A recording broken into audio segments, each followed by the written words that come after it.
Okay, hi. We went to seminary with Rachel, and Rachel and I both lived on the third floor. And I remember my first birthday in seminary. I didn't have a party or anything because I didn't really know people that well. And that night I was sitting alone at my apartment and I heard a knock on the door. And it was Rachel with a plate of food from the San Diego family because you all had an event that night. You all fed us. So yeah. And she was like, I know how it is if you're alone on your birthday, and I just wanted you to have something. And it was so sweet. I was like crying and eating the food, and it was so good. So thank you.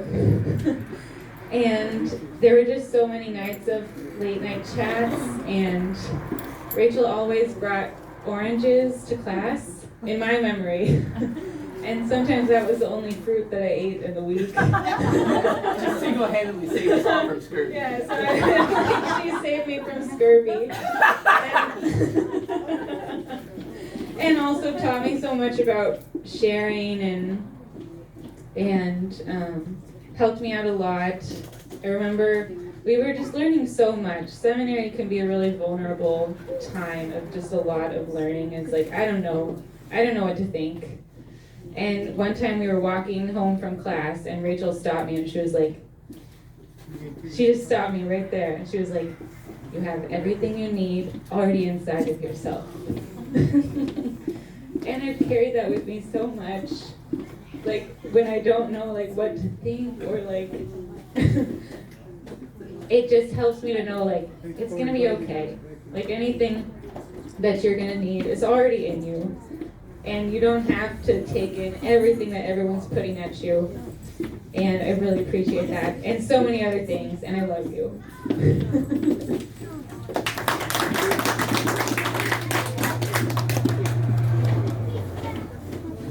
I'm Michael, also in seminary with Rachel. And Rachel, you were one of like the most like genuine, like authentic, sincere people I've ever met. I feel like it's easy. I mean, many people and like me and other people just walk around like with like there's always like 50% of us that's like it's thinking something else or like planning some other thing or worried about this or whatever. So even in a conversation, I'm like half somewhere else, whatever. But every time I've ever like been experiencing your presence, every time I have a conversation, like you are nowhere but there, and there's never this sense of like the you're on the way to something else because you're worried about this and so you're trying to pull yourself out of the conversation. It's like you are fully present, and it's fully you.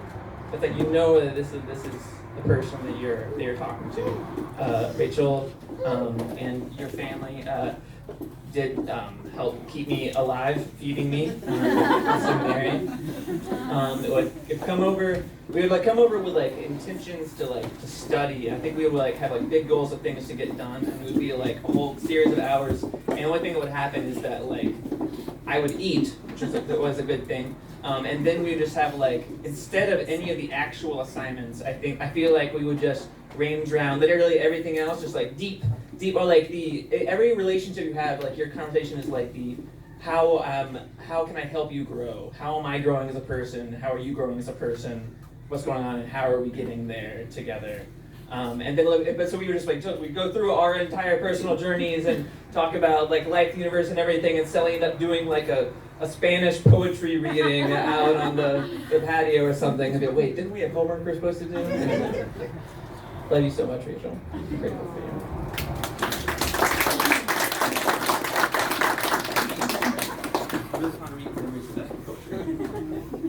Rachel.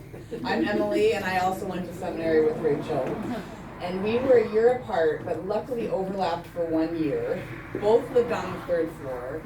And the three main things I would describe Rachel as, amongst many, many, are just so humble and you have humility.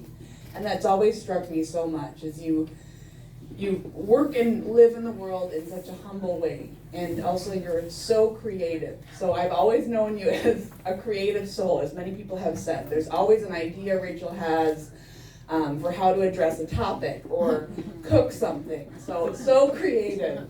And yeah, the third one would be loving. So something that's so striking to me is that Rachel always says, I love you. And that's really beautiful, brings me to tears. And you are so amazing, and she shows up. We've all said, she shows up and is there in a way that's so authentic. And I just want you to know that you're in the right place and you're living your authentic self. And as so many people have said, the ways that you are in the world are you. So truly you. And I'm so happy for you and so proud of you. And one quick story I have to share is that I unofficially subletted Rachel's apartment. And I felt like that was such a beautiful, immersive experience into Rachel's life. And when I first came in, I was like, oh, this is so nice. And she's like, yeah, most of this amazing furniture is from my family showroom. And I just love that, because even though we were apart and overlapped a little bit, you know, seeing your family, I felt like I was with you. And that was such a beautiful, supportive time. You were away doing CPE, and I was working that summer before CPE. And it just felt like we were connected, and I loved that space. It was very life-giving. So thank you. I'm so happy for you. Love you. I'm so proud of you. Yay.